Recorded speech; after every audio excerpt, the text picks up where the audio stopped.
രാജ്യത്തെ നടുക്കി ഉത്തർപ്രദേശിൽ തിക്കിലും തിരക്കിലും പെട്ട് 100-ലേറെ മരണം. ഹാത്രസിൽ ആൾദൈവത്തിന്റെ മതചടങ്ങിനിടെയുണ്ടായ അപകടത്തിൽ 116 പേർ മരിച്ചു. നിരവധി പേർക്ക് ഗുരുതര പരിക്ക്. മരിച്ചവരിൽ കൂടുതലും സ്ത്രീകളാണ്. അതേസമയം പരിക്കേറ്റവർക്ക് അടിയന്തര ചികിത്സ ലഭിക്കുന്നില്ലെന്ന് കുടുംബാംഗങ്ങൾ ആരോപിച്ചു.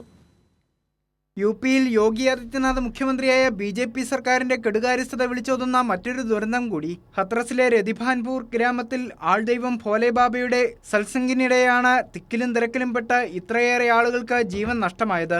അനുവദനീയമായതിലും കൂടുതൽ പേരെ പരിപാടിയിൽ പങ്കെടുപ്പിച്ചു. ആയിരങ്ങൾ പങ്കെടുത്തു എന്നതിനപ്പുറം കൃത്യമായ എണ്ണം പോലും സർക്കാരിന്റെ കയ്യിലില്ല.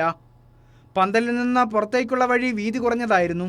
വഴിയിൽ വാഹനങ്ങൾ നിർത്തിയിട്ടിരുന്നതും അപകടത്തിന്റെ വ്യാപ്തി കൂട്ടി. പരിപാടിക്കിടെ ശ്വാസം മുട്ടലും കനത്ത ചൂടും അനുഭവപ്പെട്ടതോടെ ആളുകൾ പുറത്തേക്കിറങ്ങാൻ കൂട്ടത്തോടെ ഓടിയതാണ് അപകട കാരണമെന്ന പ്രാഥമിക നിഗമനം. നിരവധി പേർ സംഭവസ്ഥലത്ത് കുഴഞ്ഞു വീണു. മരിച്ചവരിൽ കൂടുതലും സ്ത്രീകളും കുട്ടികളും. 100-ലധികം പേരാണ് പരിക്കേറ്റ് ആശുപത്രിയിൽ കഴിയുന്നത്. അപകടത്തിന്റെ നടുക്കുന്ന ദൃശ്യങ്ങളാണ് സമൂഹ മാധ്യമങ്ങൾ വഴി വ്യാപകമായി പ്രചരിക്കുന്നത്.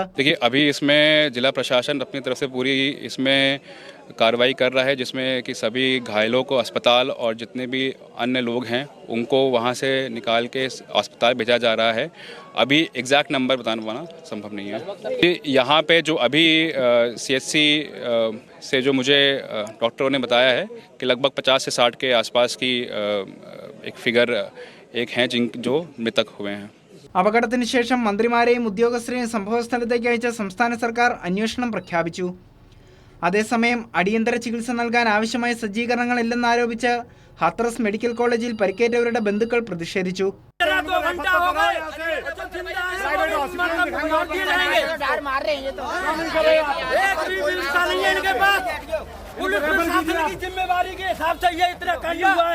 पुलिस प्रशासन ने एक रोड शो बंद था, जाम लगा हुआ था रात 11 बजे से, वो जाम खुलवाया पुलिस प्रशासन ने और उसकी वजह से ये दुर्घटना हुई. രാഷ്ട്രപതി ദ്രൗപദി മുർമു, പ്രധാനമന്ത്രി നരേന്ദ്രമോദി, രാഹുൽ ഗാന്ധി തുടങ്ങിയവർ അപകടത്തിൽ അനുശോചിച്ചു.